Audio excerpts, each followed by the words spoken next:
Hey, it's Adam Lavelle, the Wrestling Snob, WrestlingDoneRight.com for all things pro wrestling, Noah, and Marigold as well. The best wrestling on earth. Here it is, Friday, November 29th. I have to look over at my calendar on my computer here. Happy Thanksgiving. I hope everyone had the day you deserved. Leave it at that. And we're here to talk about Monday Magic Pro Wrestling, Noah, from November 25th. I wanted to cover this show earlier. I'm telling you, I get distracted. I have a couple YouTube channels that I do, none of them wildly successful for whatever reason. Well, honestly, I cover niche products, niche ideas, niche opinions, okay? I'm not your common man. You know, I'm not into the same thing that the masses are into. Once in a while, there's an exception where I'll like something that the masses enjoy. But for the most part, I'm always the guy who likes something that's a little bit different, like Noah, like Marigold. And that goes all the way through to my political beliefs, my religious beliefs, anything else I discuss anywhere in this world. I'm always a little bit different. I'm always a little bit on the outskirts of the town, if you will. And so what I talk about doesn't have mass appeal, and I'm okay with that because I'm not going to compromise my beliefs, my feelings, my likes, my dislikes to fit in with the larger crowd. That said, let's talk about Monday Magic from the 25th. We'll jump right into it. I try not to opine or talk about my life too much. I know a lot of podcasters and people with YouTube channels seem to do that a lot and get away with it. Not just get away with it, people seem to like it. So I've often asked myself, should I talk about what I had for Thanksgiving dinner and what my daughter's up to and what my wife's doing right now up there playing the Quest 2 as we wait to get a Quest 3 hopefully this holiday? And I think, no, who cares about that?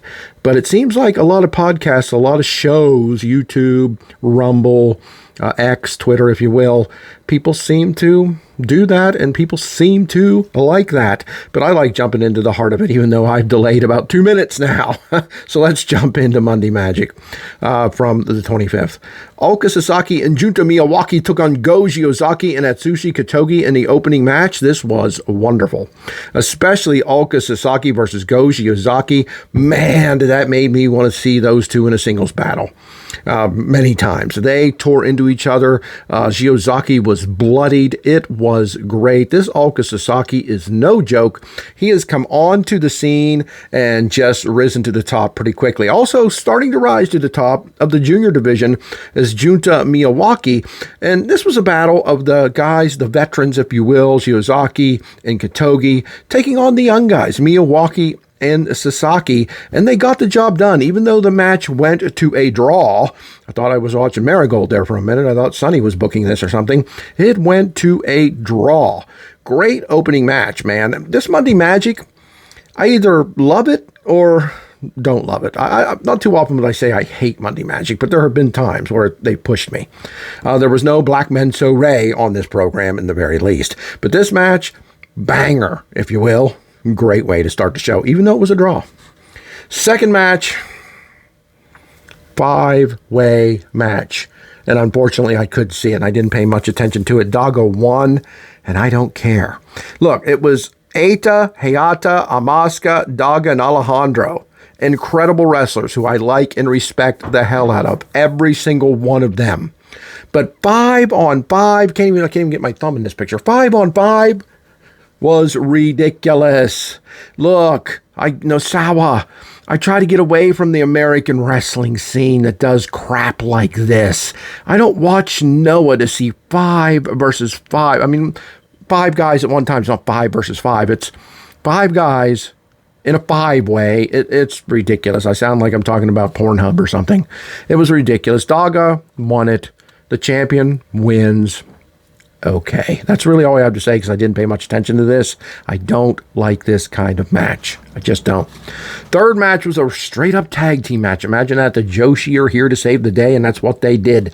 Bozilla and Nagisa Nozaki, 2 of my favorites from Marigold. I mean, you can't help it like Bozilla. She just smiles as she destroys people. But Nagisa Nozaki, she is... she reminds me of Minoru Suzuki in his heyday. She does. She's that good of a wrestler, number 1. She's methodical, number 2. She's torturous, number 3. But I'm not talking about Wild Man Suzuki that we know today. No. I'm talking about the in-ring wrestler, the in-ring shooter that picked people apart and seemed to love doing it. That's Nagisa Nozaki. And teaming her with the monster Bozilla, damn.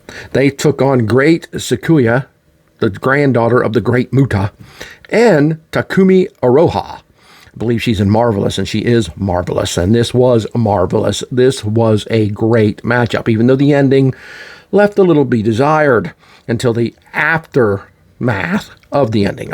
Anyhow, Bozilla and Nozaki took it to Sakuya and Aroha tremendously. But Aroha is a hell of a fighter, and Sakuya uses the Great Muta shtick to freak people out, and she did it wonderfully here. This ended up in a count out. Bozilla and Aroha were fighting, and they were just counted out. They just never got back to the ring. Interesting way to end this. But at the end, it looks like Sakuya is going to blow the mist into Bozilla's face as Aroha holds her. But Bozilla gets out of the way, and instead of mistakenly misting her opponent, right, was no mistake, Sakuya caught herself, but then blew the mist in Aroha's face anyway, and shakes hands with Bozilla and Nozaki.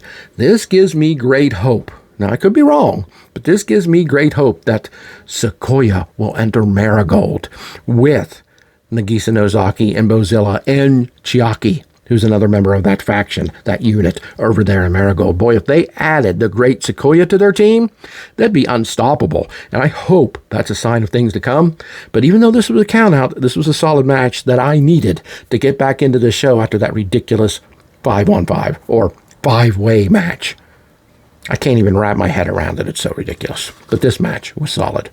The fourth match was a singles match. Imagine that, a singles match that saw Naomichi Marufuji take on my favorite young guy, Yu Owada, in a terrific match. This was another ring general veteran taking on the rookie newcomer, and it was wrestling personified. It was wrestling done right. Nosawa, this is why I watch pro wrestling, Noah. A match like this. Marufuji versus Ogawa. Now, of course, Marufuji beats him. The teacher beat the student, but showed great respect to Ogawa, to Owada. Sorry, Ogawa.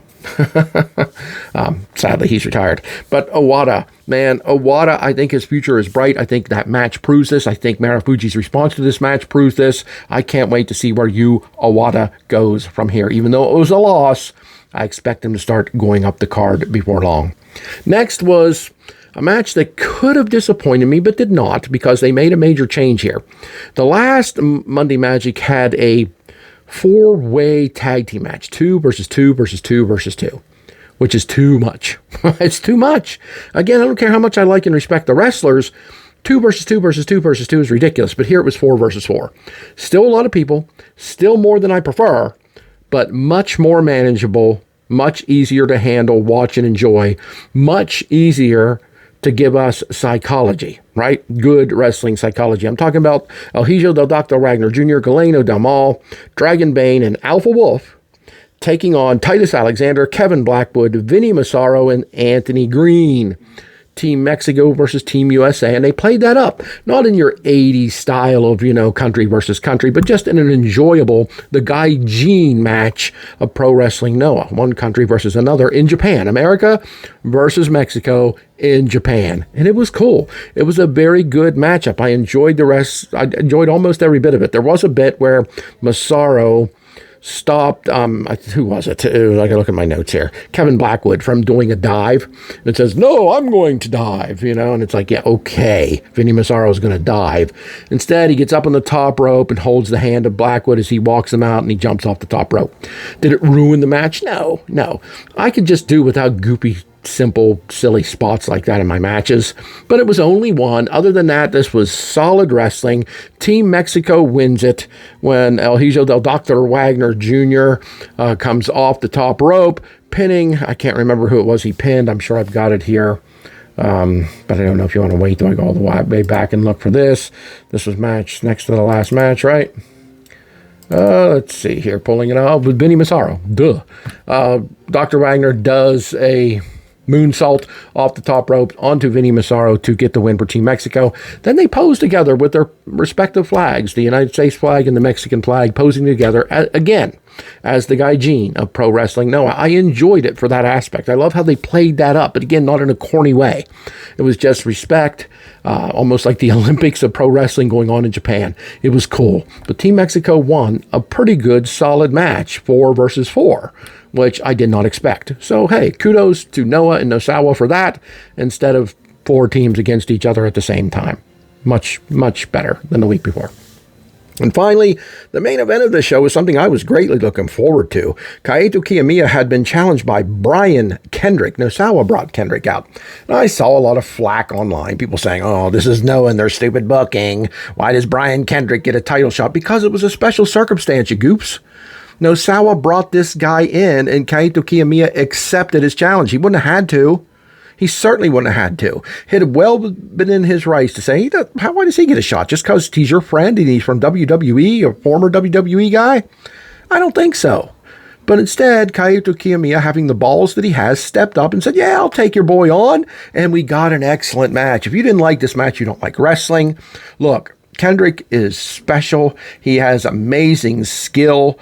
I'm not going to say he's as good as someone like Bryan Danielson, but he's up in that tier. He's up in that level. And if he worked regularly, I think he would have a similar reputation, if you will.